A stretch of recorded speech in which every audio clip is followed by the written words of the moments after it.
Hello and welcome to the introduction of the silver chess clock. Beside the DGT digital chess clocks, the silver is one of the FIDE approved tournament clocks for official tournaments. It comes in a handy box with a manual, safely wrapped.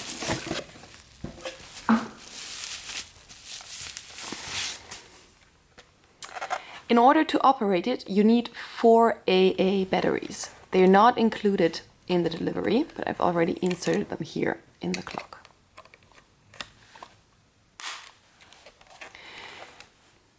You can start the clock with the button on the bottom. You put them to on, and here you can see it starts with mode 1.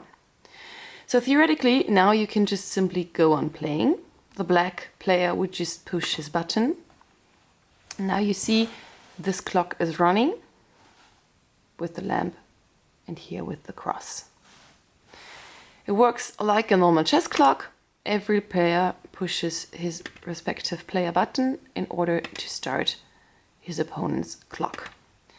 If you want to see how many moves you've made so far, you just push the proc button during the game. If you want to stop the clock, you simply push the button in the middle. If you then want to go on, you can push any of the two. It always starts the clock with there.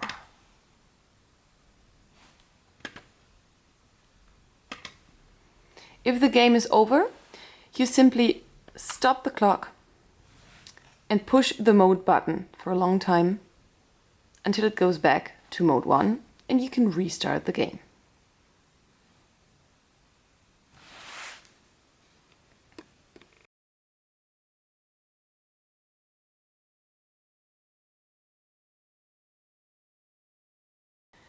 So now I want to show you some basic features that the clock has. Right. So we have the on-off button on the bottom.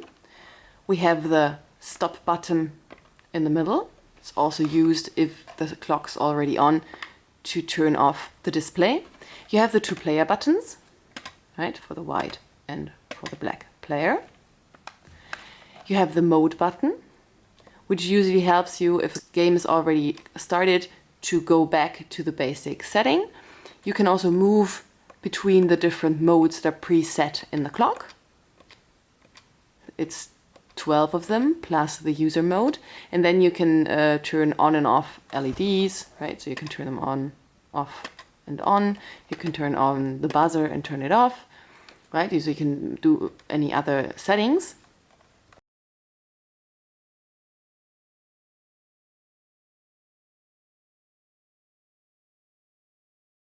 You can look into the manual.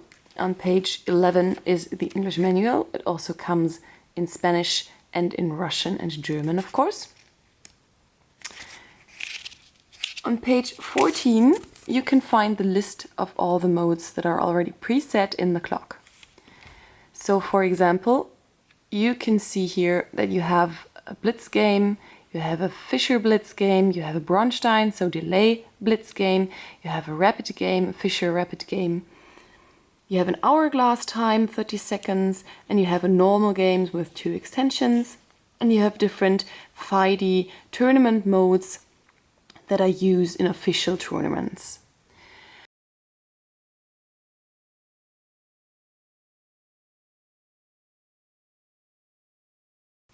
I would like to introduce to you today how to program an individual thinking time with 3 periods.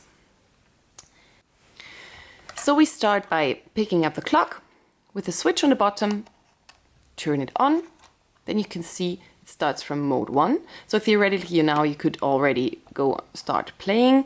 It would be a blitz mode, 5 minutes for each player. That's not what we want to do. So we just stop the clock, go back to the mode. What we want to do is we want to set a Fischer mode. So we can look from the list to any Fischer mode that we like. So let's start with mode number 2, which would be a Fischer Blitz, but that doesn't really matter because you can set from any mode. You just need the right increment. So here we have 3 minutes plus 2 seconds of Fisher increment. If you push the probe button, you can then modify the time preset. So with the left player button, you can increase the numbers from 0 to 9, right? As you can see, the minutes are blinking. We are in time period number 1. The minutes are blinking. We move on with the right button to tens of seconds, to seconds, to hours. We wanted to have 2 hours, so we put this number with the left player button to number 2. And then we can see tens of minutes, minutes, tens of seconds, seconds. So now we have set 2 hours for the first period of time. If you push then the mode button, you move to the left player. So theoretically, you could put in 2 different times for the left and for the right player. But we want to have the same time, so we push the mode button again. We are at the right player. We push it again. We move forward to set moves. We don't want to set any moves, so we just push the mode button again. And with this sign over here, you can see that we are now setting the increment. So as we don't want any increment in the first period of time, we go from minutes to tens of seconds to seconds. We put this to 0. Here we go. So we have now no increment for the first period of time. Mode number 1, mode number 2, mode for the third time. So here you can see we are now in the second period of time, and the minutes are blinking again. You can always tell by the points over here. So you move forward to tens of seconds, we move forward to seconds, we move forward to hours, we put the hours to 1. Perfect, finished.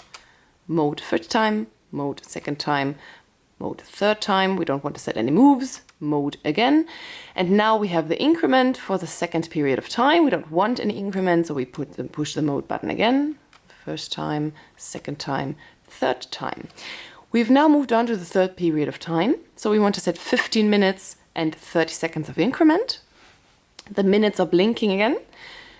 So first we set the minutes to 1, 2, 3, 4, 5, because it's going to be 15.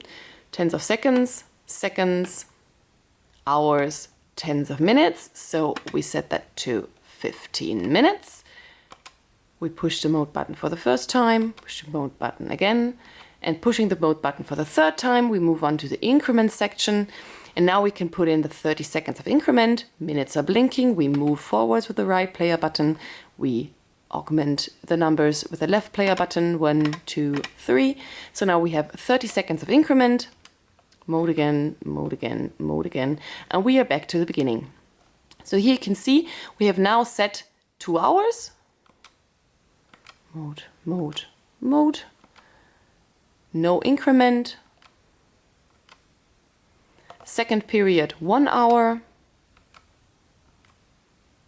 No moves, no increment. And for the last period of time, 15 minutes plus 30 seconds of increment. So if you now push the probe button again, this is saved as user 2, right? So you can see that the user mode has been modified. And you have now your time set, and you can simply start playing with the black player pushing his player button, and the clock starts running. And you can simply proceed in your game as usual.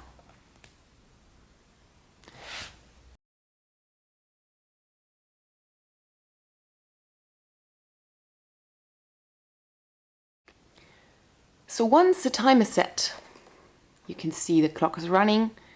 If you stop the clock, you can see that this is a special user mode. It's user number 2.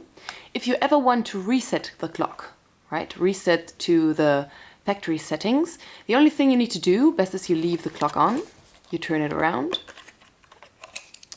you take out one of the batteries for a few seconds, and when putting them back in, you get the acoustic signal that the clock has been reset.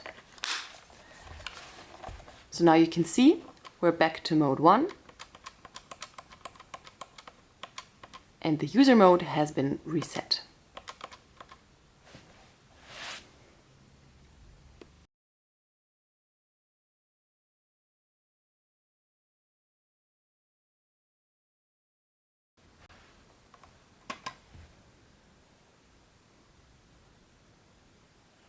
If an arbiter needs to change anything, you just stop the clock. If you push the probe button for a short amount of time, you see the number of moves that have been made. If you push it for a long time, the arbiter can make changes. So, as we explained in the other video, the left player button is for changing the numbers, right? And the right one is to move forward in the respective setting. It always goes from hours to tens of minutes to tens of seconds to seconds and back. If you want to go to the other player, you simply push the mode button, and then you can do the same setting on the right. Pushing the probe button again, the game is reset to the time point where you stopped it, and with a simple push of one of the player buttons, you can go on playing. Thank you for your time, and enjoy playing with the Chess Time Silver.